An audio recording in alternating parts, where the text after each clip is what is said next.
The Nintendo Entertainment System was one of the best things that ever happened to me as a kid. So many great games, so many great memories. Not only did the NES bring families together, it also forged friendships and gave new meaning to the word fun. Today I present you with some of the games that helped shape my childhood. Now you're playing with Tower. I can't think of anyone who doesn't love or in the least enjoy this game to some degree. It's hard to dispute the fun factor this game employs. I remember seeing plenty of kids in school play this game or talk about it often.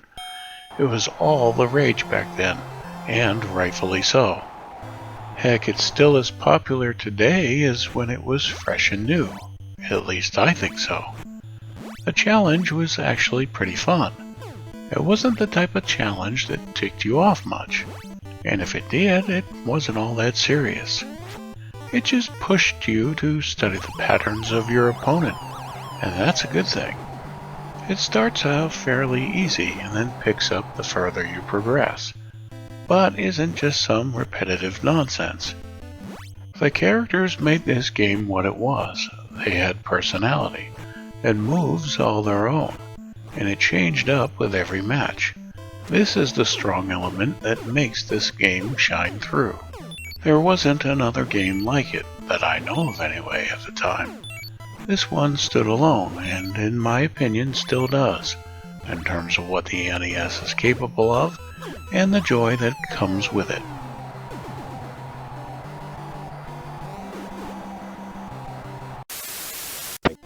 Ah yes, another game by Rare, a company known for unique fun and individual quality titles on the NES. Snake Rattle and Roll was one of those games that encouraged you to strategize a bit, to plan ahead to a degree and choose your next move with caution. Sure, you could just go all out blazing through the game at whichever pace works for you, but I'm sure you'll find that it will last longer if you take your time with it, and even then, it's still a decent challenge. Jumps, for the most part, had to be precise and could be a little tricky. Actually, the play control was downright awkward, and without practice, you wouldn't get very far in this game. You also had to do quite a bit of dodging of the enemies all the while trying to keep yourself in one piece. Think Marble Madness, but on steroids, with much more personality and memorable characters. Characters such as giant feet that will try to stomp you, and toilet seats that would open and close as if trying to bite you. Any toddler's nightmare if potty training. I had a blast with this game, and return to it every now and then, because it's just so unique and fun.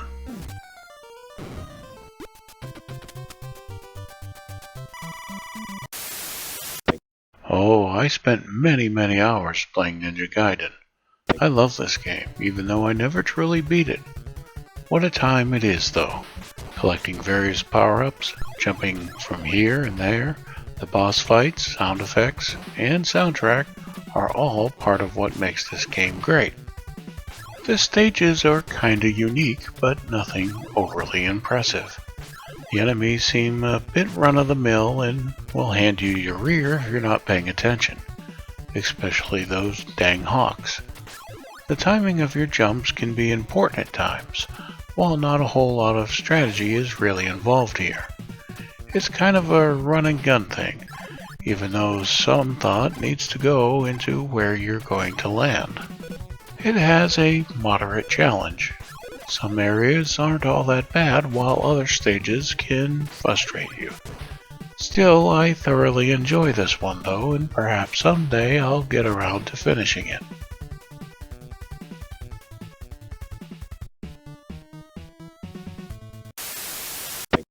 You know, to this day I don't remember how I got this game. I just know I had it and really liked the music, especially when on the title screen, along with the sound effect that plays when you swing your saber. I don't know why they didn't carry this over with the later releases in the series. I really loved that sound. Strider is what I'd call a game you'd really get involved in. I mean, it's a pay attention type of game. There's things you have to track down before you can progress to other areas, and things you must do that the game doesn't tell you. Like hang out for a few seconds before a key falls out of nowhere, right near where you're standing and not telling you to return to where you first appeared on a level in order to return to your ship in space. I don't know how in the heck we 80s gamers managed without internet back then, and I especially feel for those who didn't have magazine subscriptions. I guess us 80s gamers are built different. From what I've experienced, there isn't much of a challenge going on here. Just take your time and plan your jumps accordingly. I think it all boils down to avoiding the cheap shots when getting too close to an enemy. They'll often keep charging right toward you when you're swinging that saber in their direction, and they respawn immediately after you take them out when you shift the screen from one side to the next. It's kind of a pain, but whatever. It's a decent game, but I can't call it fantastic. More or less something to pass the time when you're bored.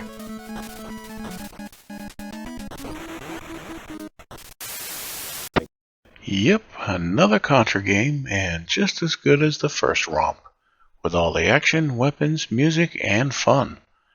This one is very similar to Contra, but in my personal opinion, is a little more graphically impressive. I also think the soundtrack is just a little better, although I would say that the end credits song sounds like it was ripped straight out of Gradius, which isn't a bad thing, just doesn't sound like Contra.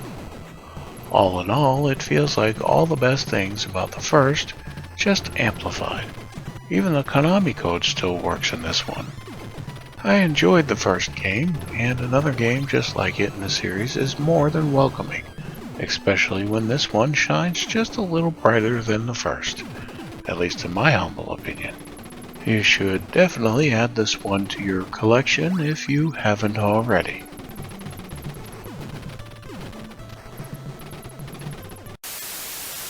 This is Random Battle signing off, and until next time, stay random and battle on.